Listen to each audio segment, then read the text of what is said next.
మయా చాపి హితం వాచ్యం విద్ధి మాం త్వద్ధితైషిణం జ్ఞాతిభిర్విగ్రహస్తాత న కర్తవ్యః శుభార్థినా సుఖాని సహ భోజ్యాని జ్ఞాతిభిర్భరతర్షభ.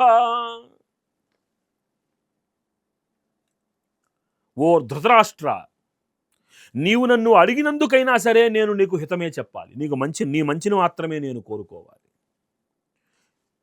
నీకు దీంట్లో అప్రియమైనటువంటి భాషలు ఎన్నో ఉండవచ్చుగాక, కానీ అవి కూడా నీకు నేను తెలియజేస్తున్నాను అంటే నేను నీ హితుడిని అని అర్థం చేసుకో.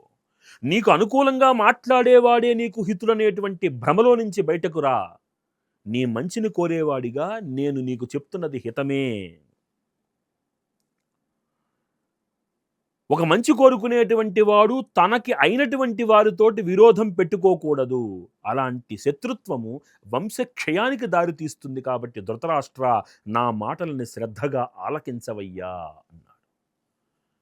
అనవసరమైనటువంటి విరోధం పెట్టుకున్నవాడు అనుక్షణం భయంతో ఉంటాడు.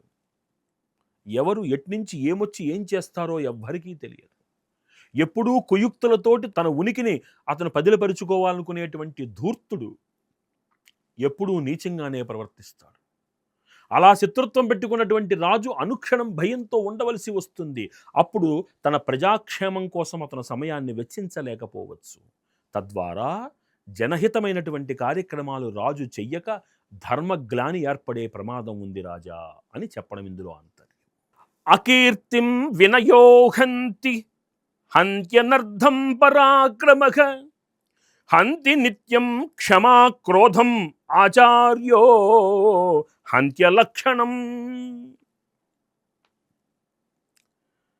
నీకున్నటువంటి వినయం ఏదైతే ఉందో అది నీకున్నటువంటి అపకీర్తిని పోగొడుతుంది. వినయముతో కూడినటువంటి సద్బుద్ధి ఏదైతే ఉందో ఆ వినయముతో కూడినటువంటి సద్బుద్ధి నీకు ఒక విధమైనటువంటి సత్కీర్తిని తీసుకుని వస్తుంది. నీకు పరాక్రమం ఎప్పుడైతే ఉందో నీ దగ్గరకు వస్తున్నటువంటి కీడునది దూరం చేస్తుంది. నీలో ఉన్నటువంటి సహనము అర్ధరహిత కోపాన్ని అణిచివేస్తుంది. నీకున్నటువంటి సత్ప్రవర్తన అవలక్షణాన్ని దూరం చేస్తుంది. కాబట్టి నీ చుట్టుపక్కల ఉన్నటువంటి ఆ సత్సాంగత్యం యొక్క ఫలితం ఏమిటి అంటే నీకు వినయాన్ని ఇస్తే అపకీర్తిని పోగొడుతుంది. పరాక్రమం ఉంటే కీడును తొలగిస్తుంది, శత్రువుని నాశనం చేస్తుంది. సహనం నీలో కోపాన్ని నశింపచేస్తుంది, ప్రలోభాలకు లొంగకుండా నిన్ను నువ్వు నియంత్రించుకునేలాగా చేస్తుంది. నువ్వు చేస్తున్నటువంటి సత్కార్యము సదాచారము నీలో అవలక్షణాలను పోగొట్టి నీకు ఒక సద్బుద్ధిని ప్రసాదిస్తుంది. కాబట్టి నీకున్న సాంగత్యము చాలా ముఖ్యమైనటువంటి వస్తువు. ఆ సాంగత్యాన్ని నువ్వు బలపరుచుకోవాలి. అది సత్సాంగత్యంగా మారేలా నువ్వు చూసుకోవాలి నాయనా. దుర్బుద్ధిమకృత ప్రజ్ఞం ఛన్నం కోపం తృణైరివ వివర్జయీత మేధావి తస్మిన్ మైత్రీ ప్రణశ్యతి.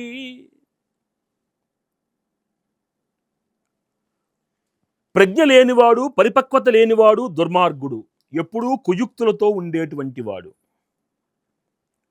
అలాంటి వాడు కనుక నీకు స్నేహితుడిగా తన స్నేహహస్తాన్ని నీకు అందించాడు అనుకోండి, వాడిని దూరం పెట్టాలి. ఎందుకని?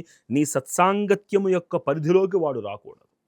అలాంటి వాడు నీ పక్కన ఉంటే అలాంటి వాళ్ళ యొక్క చర్యల వల్ల నీ కీర్తి మళ్ళీ అపకీర్తిలోకి మారే ప్రమాదం ఉంటుంది. కృతజ్ఞం ధార్మికం సత్యం అక్షుద్రం దృఢభక్తికం జితేంద్రియం స్థితం స్థిత్యాం మిత్రమత్యాగి చేష్యతే. మిత్రుడు అనేటువంటి వాడికి కొన్ని లక్షణాలు చెప్పబడ్డాయి. మిత్రుడికి కొంత బాధ్యత కూడా ఉంటుంది. మిత్రుడు అనేటువంటి వాడు కొన్ని బాధ్యతలను తన భుజస్కంధాల మీద తీసుకుని వెళ్ళవలసి వస్తుంది. వాడు కృతజ్ఞుడై ఉండాలి. అపేక్ష లేకుండా, అత్యాశ లేకుండా ఉండాలి. ధార్మికుడై సత్యసంధుడై ఉండాలి. తన ప్రవర్తనలో నీచత్వము గాని, అసూయ గాని, ద్వేషము గాని కానరాకూడదు. ఇంద్రియ నిగ్రహము, దృఢమైన భక్తి కలిగిన వాడై ఉండాలి. వాక్కు యందు హద్దు మేరని వాడై ఉండాలి. ఆపదల్లో కూడా నీ వెంట నేనున్నాననే ధైర్యాన్ని ఇవ్వాలి. అలాంటి వాడు నీ సత్సాంగత్యంలో ఉండాలి. మిత్రుడు అనేటువంటి వాడికి ఇన్ని లక్షణాలు ఉంటేనే వాడు మిత్రుడు అవుతాడు. అవసరానికి నిన్ను వినియోగించుకునేవాడు కాదు. నిన్ను ప్రతిక్షణం పొగిడేటువంటి వాడు కాదు. ఒక మిత్రుడు, ఒక గురువు నీలో ఉన్న అవలక్షణాలను బయటపెట్టాలి. దానికి నువ్వు అహంకారం చెందా నన్ను ఇంత మాట అంటారా అని నువ్వు ఆ గురువునే తృణీకరించావనుకో, నీలాంటి శిష్యుడు లేకపోవడం ఆ గురువుకి అదృష్టం అవుతుంది. ఈ మధ్యన ఈ అవసరాలకు వాడుకునేటువంటి ఈ సంత గురు శిష్యుల్లో కూడా తయారవుతున్నారు. నిస్సిగ్గుగా ప్రవర్తించేటువంటి వాళ్ళు మనకి గురు శిష్య సంబంధాల్లో కూడా తేలుతున్నారు బయట. చూస్తూనే ఉన్నాం మనం ఎన్నోసార్లు, ఎన్నో చోట్ల కూడా. గురువు అనేటువంటి మాట వాడాలంటేనే భయం వేసే పరిస్థితికి తీసుకొచ్చేసారు జనాలు. అలాంటి వాళ్ళు ఉన్నారు మనకిక్కడ. కాబట్టి ఒక మిత్రుడైనటువంటి వాడు ఇన్ని సలక్షణాలను కలిగి ఉండాలి. తన మిత్రుడు దోషం చేస్తూ ఉంటే చెప్పగలిగిన సమర్థుడై ఉండాలి.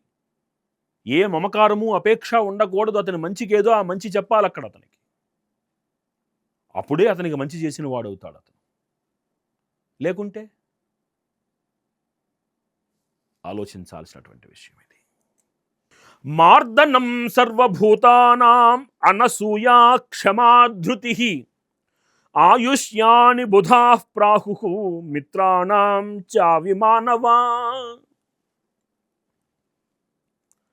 అన్ని ప్రాణుల యందు మృదుత్వాన్ని కలిగి ఉండాలి. అసూయ అనేటువంటిది ఉండకూడదు.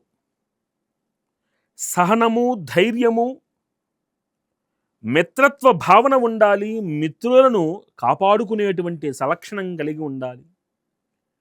ఇవి ఉంటే ఆయుర్వృద్ధి కలుగుతుంది నాయన. అంటే ఆలోచనల యందు ఎప్పుడైతే ధర్మము ఉంటుందో ఆయువు వృద్ధి చెందుతూ ఉంటుంది. అంటే నీవు ఎప్పుడైతే శౌచంతో ఉంటావో, మానసిక శౌచముతో ఉంటావో, ప్రకృతి కూడా నీకు అది వశమై ప్రకృతి నిన్ను తనలో ఉన్నటువంటి ఆ చైతన్యాన్ని జాగృతం చేస్తూ ఉంటుంది.